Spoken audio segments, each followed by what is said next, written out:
Hey, thanks for clicking on this video. I know you got a lot to choose from. Thanks for all the subscriptions, likes, and comments. It always helps me have a good day when I see that kind of stuff. Today we're going to go and look at a record store that I haven't seen in over 30 years. Let me know in the comments below what's your first record store or what's your favorite record store. I've been to some great record stores in my time, in Philadelphia, in Pittsburgh, of course here in the Chicago area, up in Toronto, just great stores. Amoeba in California. Nothing's like a good record store, you know. Growing up as a kid, the first few albums I bought, like Rush 2112, Journey Infinity, AC/DC, Power Ridge, High Voltage, were all from this woman at a flea market who used to put all these albums on a blanket. And then soon after that, in the early 80s, I went to a store called Flipside, which was in the Hillside Mall. I grew up in Hillside, Illinois. And in malls are a thing soon of the past, but man, in the early 80s, malls were like, it was it. It's where you went to hang out in the 80s, mall. Flipside was a place I went. I don't remember what I bought there. I think I got Tooth and Nail there by Rockin' with Dokken. I know my sister asked for the Eddie and the Cruisers soundtrack, and the store employee had to tell her, like, you know, Eddie and Cruiser's not a real band. They had some kind of long conversation about it. I do remember that happening at Flipside. But then, mid to late 80s, in my later grade school years and high school years and then into community college years, there was one record store only you went to in this area that was the most popular one. Rolling Stones Records in Norridge, Illinois. Walking up to the store just took me right back to the last time I was there, probably around 92. In the mid to late 80s, early 90s, this was the place to be. They had so many artists come and do in-store signings. For me, the employees there were always a bunch of cute girls I was afraid to talk to when I brought my stuff up to purchase. It's so colorful in there. It always had lots of loud music blasting. It was just the iconic record store. Easily 30 years since I stepped into that place. Last few purchases I did there will take you back. Jane's Addiction, Nothing Shocking, Faith No More, The Real Thing, all on cassette tape. At that point, I was equally purchasing vinyl as well as cassette tape. I didn't start CDs until early mid-90s. I didn't have a CD player. But anyway, let's look at some of the stuff I picked up at Rolling Stones Records, and as well as some other new acquisitions to the funhouse here. Rolling Stones Records, I got this. Plasmatics, this is their second release from the beautiful year of 1981. Wendy Williams, of course. I still need to pick up her, I believe it's her first solo album as Wow, produced by Gene Simmons. I still need to get that one. Her voice isn't for everybody. It's mean, it's angry, it's like crackly, nails on chalkboard kind of voice, but the group, you know, the pushing up, the punk rock, so it's really fun stuff, I think. So Plasmatics, Beyond the Valley of 1984. I think this is the second one that I have of theirs, and this is their second album proper. Run DMC, the third album from 1986. This is a reissue of it. Raising Hell.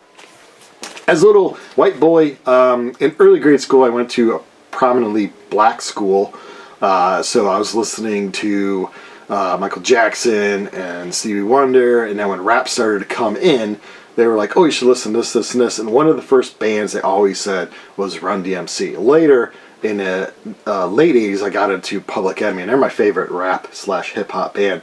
But Run DMC was always, of course, they had a big crossover that's on this album with Walk This Way with Aerosmith. But yeah, those kids were always like, you gotta listen to Run DMC. You'll probably like it, because they knew I liked that rock and roll, you know. So yeah, it's Tricky, My Adidas. I never was into gym shoes that much. Like, my friends were totally gym shoes, especially when Air Jordans came out. All about the gym shoes. I could never care less about what kind of gym shoe I was wearing. Raising Hell, You Be Illin'. You Be Illin'. But yeah, it's a great album. It's a classic one. Even for fans, you know, you don't really like a lot of hip-hop and rap, you have to own like one Public Enemy, one Run DMC. You know, if you're going to own a Run DMC, you might as well get Raising Hell here. An album that was on my want list for a long time that I finally picked up. I saw Lou Gramm, ex-singer Foreigner, the classic singer Foreigner, just what was that, a year ago now? I have a video up about it. He actually put on a good show, and he's sadly leaving the musical world. Well, not sadly. I mean, you hit a point where you don't want to tour anymore, and of course, when you're a singer, it's hard if your throat sort of goes, you know. But yeah, this longtime singer Foreigner. Before Foreigner, there was a band called Black Sheep. And this is their second album. I still need to get their first album from 1975. And of course, he left and started with Foreigner in 1977. So, you know, he sounds just like Lou Gramm. This would be more kind of like a more rock version of Foreigner, but it's a lot like Foreigner because of Lou's voice. So if you haven't checked it out, be sure to check it out. You know, Black Sheep. You don't see him everywhere. It's not like a common classic rock album you see, so you will have to probably look online for it and purchase it. But I'm happy with the purchase. It's good rock and roll. Encouraging Words, their second album. A longtime punk band from California who are calling it quits, I believe. They're on their final tour. NoFX, this is their fourth one from '92. White Trash, 2 Hebes, and a Bean. They always had a good sense of humor about things. Sometimes the sense of humor went a little dark and kind of got them in trouble at times, but, you know, I'm one of these kind of free speech people. You know, I'm okay if humor offends me. Sometimes it wouldn't be something that I might say or laugh at, but I'm not going to say, oh, you shouldn't do that. You know, we all need to like lighten up, and humor is not a bad thing. I think it brings people together. You have to laugh at yourself. You have to laugh at others. It's all fun. So yeah, NoFX, White Trash, 2 Hebes, and a Bean. This one is really great for Stick It In My Eye, Bob, Liza and Louise. I used to have the 7-inch of that, and I sold it not too long ago. But yeah, it's a great, you know, fast tempo pop punk stuff. Really melodic, fast stuff. And the album after that's probably my favorite. If I had to pick a favorite NoFX album, it would be Punk in Drublic. Just great stuff. I mean, this is every song is just blazing, melodic, fun, snotty pop punk stuff. So if you were to pick up, you know, I've always heard of Fat Mike and NoFX. What album should I start with? Well, I would say Punk and Drublic. They have a ton of albums out, but yeah, 1995, Punk and Drublic. Glad to have. I had those two on CD when they came out, so now glad to have the reissues on vinyl. Played a show with the band I am in, Space Age Zeros. We just played Cubby Bear in Chicago just after a Cubs game, so trying to get there driving was really fun. But yeah, big crowd outside, not a lot of people inside, not a lot of, you know, punk shows aren't in pop culture like they were when Green Day first hit it mid 90s. People were willing to like try out a punk show because, you know, it was popular. Now your average public isn't willing to just walk into a punk show and try it out. So you're only going to get like, you know, the punk crowd. As you get older, it's hard to get people in there.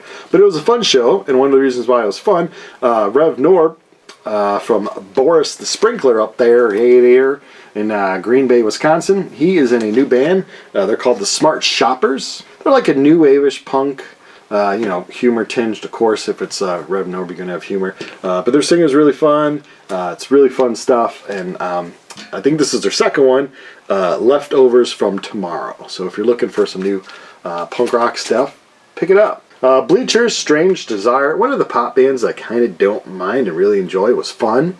And of course, Jack from Fun started this, and now Jack produces like Taylor Swift albums, and he's all kinds of stuff. But the Bleachers, they kind of caught my eye. I saw them live a few songs, and then Saturday Night Live, they did a great performance. So I figured, I'll check them out. I don't think I'm going to buy all their stuff. I think this may be it, but it's a fun album. Bleachers is their first. Strange Desires from 2014. I got that. The good old Dead Kennedys. I used to have this on cassette tape. This is their EP from '81 and their second album from '82. Of course, Plastic Surgery Disasters, and the EP is called In God We Trust. Really fun stuff. I mean, I met Jello Biafra a few years ago. Really great guy. Was signing autographs for free. Was talking to people. Really fun dude. It's a shame him and the group kind of split ways. It'd be fun to see them all at once. But yeah, one of the early punk bands, California's finest. The Dead Kennedys. Glad to have that on CD. A band, I think from New York, Ivy, pop band. This is from 2002. This is their 4th out of 6 albums. It's called Guest Room. Female vocals, really kind of airy music, pop music, really fun stuff. It's just fun to kind of, you know, play some punk rock and then play some pop. So glad to have this. I found this like in a estate sale for like $1, so couldn't pass it. Captured from Journey. I'm on a quest to get every Journey thing, and they actually have a ton of music out there. So Captured from Journey. This came out in '81. Now this is the last performance of Greg Raleigh. Not the last performance, like the final release that had Greg Raleigh on it. And those times they had Greg singing some and Steve singing some. That was good stuff, good Journey stuff. So yeah, this is a Journey Capture. It's a live album. A lot of people have it on vinyl. I was glad to pick it up. I have it on vinyl. Glad to finally pick it up on CD. Speaking about Journey and their albums, this is from this is their 12th album. This is the very last one with Steve Agula, slaughtering last names. I'm horrible at words. Journey Generations. It's actually really good. I like the other Steve's voice as well as Steve Perry's voice. So yeah. If your name's Steve, you have a high range, join Journey and have fun singing. This is really good stuff, so yeah, I'm slowly completing my Journey thing here. Journey Generations was, let's see, Like You Really Care, but if you care, 2005, so it's almost 20 years old now. Holy moly. Steve Perry, of course, from Journey, was like, hey guys, I think I want to sing songs about my girlfriend and I want to do my own thing for a while. So in 84, he put out his first, 83, 84, put out his first solo album. It went platinum twice, called Street Talk. Pretty much because of the video and the single Oh Sherry. And Foolish Heart as well was another good single off of this. But yeah, Steve Perry's great voice. He's got a few solo albums throughout the time. But yeah, we all wish he could have held on. He's in his 70s now, I believe, and it's hard to hold on to those higher pitched voices. Speaking about people who are able to hold on to the higher pitched voice, I don't know how the hell he does it. I don't know how the hell he does it. This is their 19th album, Judas Priest, Invincible Shield. A lot of people are doing really positive reviews on YouTube of it. It's a great album. Rob Halford's still singing great. It lists Glenn Tipton, although I don't think he tours anymore with them. I was lucky to see one of his final tours with Judas Priest. Got front row. It was funny. It was a general admission in the two hallways. One hallway kind of led to where they were selling merch and beer, which 80% of the people, man, I was probably like the 100th person in line. And then the other hallway went to the performance arena inside this like casino in Indiana. And everyone went for beer. So I walked into the performance hall, I'm like, holy cow, there's like the stage. I just walked up front, held on to the stage, saw Judas Priest front row. It was awesome. Awesome time. Yeah, this is a great album. I mean, if you like classic Judas Priest, this is boom. A few of the sounds kind of like are Turbo-ish, that album they put out in the 80s, but it's still great stuff. It's heavy stuff. Rob Halford sounds great. I don't know how the hell he keeps that high range in his older age, but their latest and their 19th release, Invincible Shield. Now, Smashing Pumpkins, one of my favorite bands, of course, local Chicago boys. James Iha has released 2 solo albums. Of course, when you think of Smashing Pumpkins, think of Billy Corgan, and he's got solo stuff, and he was in Zwan and all that. But James Iha, the guitar player, has released 2 albums. This is his first one in 1998. He sings all right, so it's fun stuff. It's kind of what you would imagine the guitar player of Smashing Pumpkins kind of releasing as a solo album. I haven't really listened to too much. I just spun it once through, but yeah, I'm really anxious to play it some more. And of course, James is currently with Smashing Pumpkins, and I'm going to go see them this summer with Green Day and Rancid and another opening band at Wrigley Field in Chicago. A band that I've been kicking myself for years. I never saw live. I don't know if they're going to tour it anymore. I had a cassette of theirs, and I just always were like, they're okay, and didn't really pay much attention. And on YouTube, of all things, I put a video on that had like 2 hours of their music, and I was just, what the hell have I been missing? So I'm on a quest to get a whole bunch of Killing Joke albums now. Killing Joke, this is their 9th album from 94, Pandemonium. This had a little like MTV kind of alternative hit on it for a while. So this is one of the more quote-unquote popular albums. But yeah, Killing Joke, oh, what a band. Certain bands I just like kind of eluded me of how awesome they were for a while. And that's the beauty of music. You can get older and then revisit stuff and enjoy it, years later if you want. So permanent thing here, CD, it'll last forever. Generations to come can discover how great Killing Joke is. A band from Chicago that's long time running. They were supposed to quit, and this is our last album. No, this is going to be our last album. We'll keep touring. Who knows? They're having fun. I'm having fun still listening to them and consuming their music. Their 16th full-length, talking about ministry, Hopium for the Masses by Ministry. Yeah, it's what you expect. Last few albums, they haven't really changed course any. Angry, industrial, music from Al Jolson. That's what you want when you get a Ministry. Ministry's on tour too. I saw them. Oh yeah, Rob Zombie and Alice Cooper. All people I've seen. I probably wouldn't go because Ministry's probably getting a really short set. And I did enjoy Alice Cooper live. Rob Zombie live was an amazing show, but he doesn't have enough songs that I really like to warrant me paying those ticket prices. Oh man, you know, back in the day, cheap was under 20 bucks. You know, oh great, got a cheap seat. Now I'm just with fees. I'm happy if I can keep it under 100 for cheap seats with fees and all that. What a crazy time. And the artists really aren't earning that much more. Who knows where that money goes? Anyway, another industrial type band, poppy kind of industrial stuff. My Life with the Thrill Kill Cult. This came out in '89. This is an EP, Cooler Than Jesus. Had it on vinyl and cassette when it came out. I was really into it. Now I finally get it on CD. A band I also had their hits on cassette for a long time. Oingo Boingo. This is their songs from like 1970. The group lasted from 1979 to 1995. Of course, this is from '83. This is their hits album. It's got a lot of great stuff. Little Girls is probably my favorite song from them, and that's on it. Of course, their singer, he's done a ton of stuff now. Public Enemy, like I said, my favorite rap band. This is their 9th album from 2005. Not my favorite, but whatever. New World Order. New World Odor. It's alright. You know, CD was really cheap. I found this at a store for just a few bucks. It's cut out. Sabotage, End of Thorns, a heavy metal band from Florida. Sabotage is their 7th album from 1993. This is their first one with the singer Zachary Stevens, I think. Zachary Stevens. So yeah, but he sounds great, you know. So yeah, I'm happy to have that. Hall of the Mountain King is probably in Streets, the opera, Streets, whatever. That's probably their big thing that you may recall from Headbangers Ball, MTV Land. Styx, I have all their albums, and I'm trying to get all their CDs as well. I don't know, it's one of the groups that I try to collect everything from. I try to do that with Cheap Trick, Rush, Smashing Pumpkins, Styx.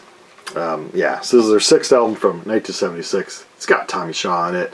The big song from here, I don't know. They didn't really have any big songs on Crystal Ball. So yeah, but they would soon have lots of hits after this album. But yeah, on Crystal Ball itself. But Styx is always interesting listening, in my opinion.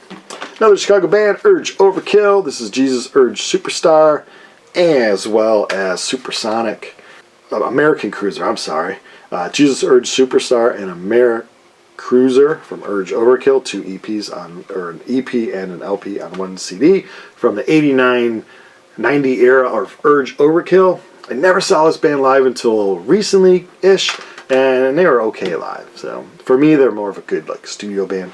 Last but not least, one of my top 10 movie soundtracks, top 5 movie soundtracks of all time. Top 3, are we pushing it that much? I might just go on record and say top 3. I do have a video, my top 10 movie soundtracks. I think it was up there, 1 or 2. So let's just say top 3. Heavy metal. Oh man, I first saw this movie when your TV would be scrambly and you can get certain like channels. I don't know if it was on TV or HBO, I don't know what. You would unscramble it and I'm like, oh, there's nudity. And it was like cartoon nudity, but you know, who cares? 1981, I believe, is when this came out. The CD didn't come out till '95. I think they had to secure all the song rights, which is good that they did that. So yeah, the CD version, which I have, of the 16 songs from the great cartoon movie Heavy Metal, came out in '95, and I was just able to find this at a store for a few bucks. So yeah, it's got your Journey, Open Arms, you know, that scene with the cab driver scoring the cartoon hottie. Sammy Hagar, one of his coolest songs, Heavy Metal. Cheap Trick, Devo.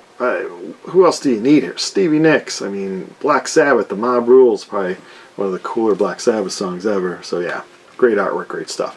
Alright, well, that's the video. Thanks for watching.